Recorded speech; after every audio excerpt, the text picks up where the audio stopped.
and insofar as they are also possibly really autonomous. That gives indeterminacy to their lives. There is an indeterminacy to our lives, and women, in a sense, are not born as such. They become women through social processes that she describes in Book 2. Yes, third point is that individuals are moral individuals, and as moral individuals they should, in a sense, mutually recognize each other as subjects. And there she distinguishes, in a sense, between the authentic behavior in which we recognize we are moral beings making decisions, and inauthentic when we essentially accept the world as natural and inevitable and allow ourselves to be complicit in and be trapped by the social situation in which we find ourselves. And finally, she sees women as, all individuals, as creative and having, in a sense, life projects, potentially having life projects. And here she talks about, on the one hand, immanence, people being trapped in a cage in domesticity, on the one side, or being transcendent, being able to escape these strictures of social situations, being able to actually pursue their life projects. And the question is, to what extent is this potential human being able to realize him or herself, and particularly herself, in the world? And that, of course, depends, she's arguing, of course, on people understanding how it is that they are trapped, which is what this book is about. Yes. And I suppose, like Sartre and existentialists of this character, the idea is that they are exhorting us to recognize our freedoms, our potential autonomy, the possibility that we can engage in life projects. They're exhorting us to actually think that we're already in communism. And it's all very well, you might say, for these French intellectuals hanging around in cafes in Paris to talk in these terms, because they do have these freedoms. And I think that, in a sense, the existentialism is a product of the freedom of those intellectuals. And one wonders to what extent and to what way this is applicable to the position of women in working class households. Yes, well, that's a question that I just posed to you. I will not answer at this point. Okay, all right. So that's de Beauvoir's individuals, and she has this picture. Well, it's my picture. Mythologies. These are the justifications that men develop for their domination of women, othering women, constituting women as object.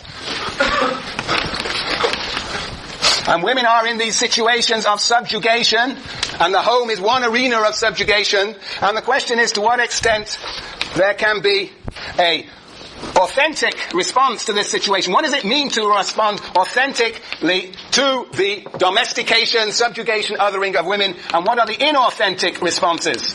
The inauthentic responses. Well, we know she catalogues the inauthentic responses throughout this book. She talks about the way that women escape.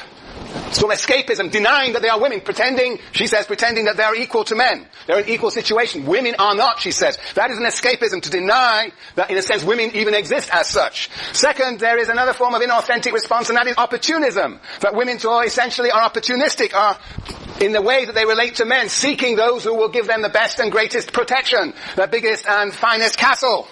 Yes, that's the opportunistic response. Then she says, interestingly enough, fascinatingly, that the feminist movement for her is not an authentic response, but inauthentic, because her reading of history is that men have been using the women's movement for their own ends. Yes. And this is, of course, she's writing in 1949, so this is before the feminist movement of the 60s and 70s. And another inauthentic response is the glorification of men, putting men on a pedestal, as she writes about in her chapter called Women in Love. And the final inauthentic response is dragging men down into their own prison, trying to bring them down into domesticity. Yeah. These are the inauthentic responses, and you might say these are reflections of a state of immanence. Immanence. They're stuck in immanence, in the presentist, in the cages that they are being created for them, as opposed to the transcendence associated with an authentic response. And what we have to discuss today is what is the authentic response that women can make to their subjugation to men. Men are also in the situations, and she argues, interestingly enough, that men are themselves very often in relations of subjugation or competition which leads them to dominate women. It is the insecurity generated by capitalism for men that it gets transferred and projected onto their relations with women. They lord it over women in order, in a sense, to establish their own status, which is under threat from capitalism. Yes. Yes. And what is important to recognize here is the situation of women. She says a number of things about this. I want to emphasize first that the situation of women as a subjugated group is different from race and class, because race and class subjugation actually allows for the possibility of the building of solidarity, whereas women are dispersed amongst men. Dispersed amongst men, they in a sense orbit round men. They orbit round men, individual men. And the possibility of them forging, she claims, forging unity across the gender, forming unity amongst women is made incredibly difficult because the way that they are connected to individual men. They also have material interests that are linked to those of men. Material interests in subjugating themselves to men precisely because they are locked out of access to wealth. Wage labour often, or at least well-paid wage labour. And third, interestingly, and we would have a really rambunctious discussion if we talked about this in detail, but you may want to look at this. She has a very ambiguous chapter on the body, women's relationship to the body. As I said last time, men's relationship to the body is one that they only know exists. They are a unity with the body. But she claims that women's bodies are actually often in rebellion against the woman's self. And she's thinking precisely of menstruation, menopause, pregnancy. For her, this is not some wonderful, glamorous experience for women, but this is a very uncomfortable experience. And so women have an uncomfortable relationship to their body. To some extent, this discomfort is constructed, but it is also, she claims, real. Yes. And then, I noticed that I was very clever and I actually put it in the reader. There is this chapter, I think I did, on the lesbian.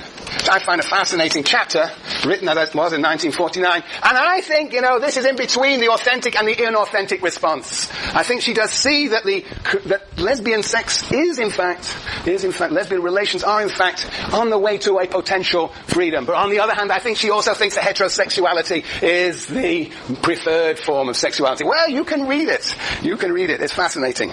Yes, it's fascinating. Of course, she predates the ideas that lesbian relations can be the foundation of a feminist movement. This is the way in which, some people have talked. Adrian Rich talked about compulsory heterosexuality. Therefore, in a sense, heterosexuality is forced upon women, and lesbianism is, in a sense, a resistance to that, a political movement. That is something that comes way after Beauvoir. Yes.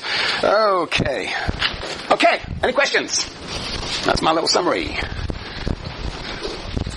Good. Well, what I want to do is just to make this a little bit more appealing and to hark back to last semester. I want to draw the parallels between that and race. Fanon, Frantz Fanon, in a sense, was a brother of Beauvoir.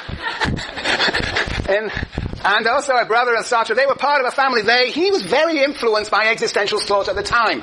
And it's very apparent in Black Skin, White Masks, which we didn't spend much time on. You may not have even read any of the chapters from that book, but I did talk about it, and the film we saw was about it. But let me show you what it looks like here. Whites. They generate a whole set of mythologies about the reasons for their superiority over blacks, in the colonial context, for example. And if you were to look at the film, and if you were to read Fanon, Black Skin, White Masks, and if you look at the appendix to The Wretched of the Earth, you would find that whites in the colonial situation are themselves in a position of insecurity, fearing black rebellion, fearing black competition, and it is part of that insecurity that drives them to subjugation, to violence. This process of othering of blacks, well, we can see it in processes of discrimination, objectification, exclusion. We see it in Frantz Fanon. Do you remember how Fanon describes the view white colonizers have of black colonized? In zoological terms, they see as animals, so there's a animalization of blacks, yes. Yes, very good. He refers, remember, in the opening pages of The Wretched of the Earth, how whites see blacks as animals, to be lynched. So that's part of the objectification process. The degradation, perhaps we can call it, degradation of blacks. And there is a similar process of, on the one hand, actual physical, social processes of subjugation that go along with ideological constructions of the inevitability and necessity of black subjugation, of colonization. And this is a process, in the context of Fanon, of colonization. And so there is an inauthentic response from blacks. And what are the inauthentic responses of blacks to this process of colonization? Yes, Andy? I guess, like, feeding into the system and supporting the system and trying to benefit by befriending the whites and the components. That's in the general. Very good. And in the concrete, in the particular, what sort of things are would Fanon or you think of? Yes, Jason? Trying to become stereotypically white. That's right. Trying to become white. So black skin, white masks. Black skin, white masks. In a sense, that book is all about the ways in which blacks try to become white in a society that refuses to recognize them as having that potentiality. So what do blacks do in order to, what do the colonized do in order to become, approximate to being white? Yes, Jane? Right, they speak French more accurately, more precisely, better than the French. And they look ridiculous. As a result of it, that attempt to become more French than the French. Language is very important indeed. Yes, Lauren? Colonization. Yes. So language. Another way in what threads throughout black skin, white masks is the liaisons that black women have with white men and black men have with white women. The attempt to assimilate to, connect to the white race through sexual relations. And Fanon has a lot to say about that and how inauthentic. I think he doesn't use the word inauthentic, but that's the implications of the book. Yes. And he also talks about the ways in which blacks become, some blacks, bourgeois blacks, become snobbish towards lower class blacks. And when people come back from France to Martinique, they are very snooty about their fellow blacks, their fellow Martinicans. Yes. Yes. So there are, the inauthentic strategies are strategies of escape, trying to pretend that one is something that one is not, overcompensation, attachment to whites of the opposite sex, and a snobbishness toward other blacks. That is all about inauthentic responses, trapped in immanence, that does not, in a sense, challenge the existing order of subjugation. The question then is, what is the authentic response of blacks to subjugation for Fanon? Liberation. Hands up. Yes, hands up. Aaron? Pointing the dagger of subjugation toward the oppressor. Pointing the dagger of subjugation towards at the oppressor. And how does that happen? Through violence. And we're going now from black skin, white masks to the book? The Wretched of the Earth. This book over here, Black Skin, White Masks, is written, it's almost a book of despair.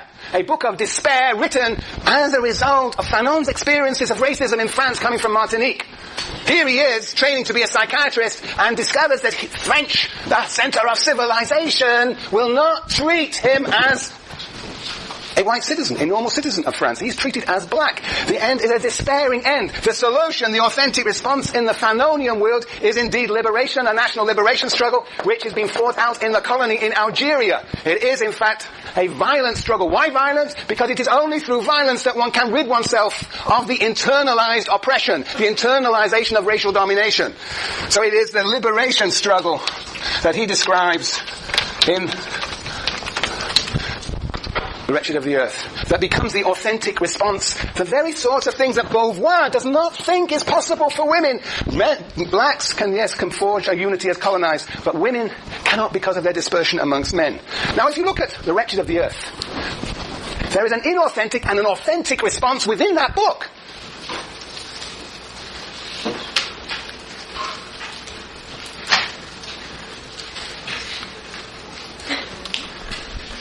Andy?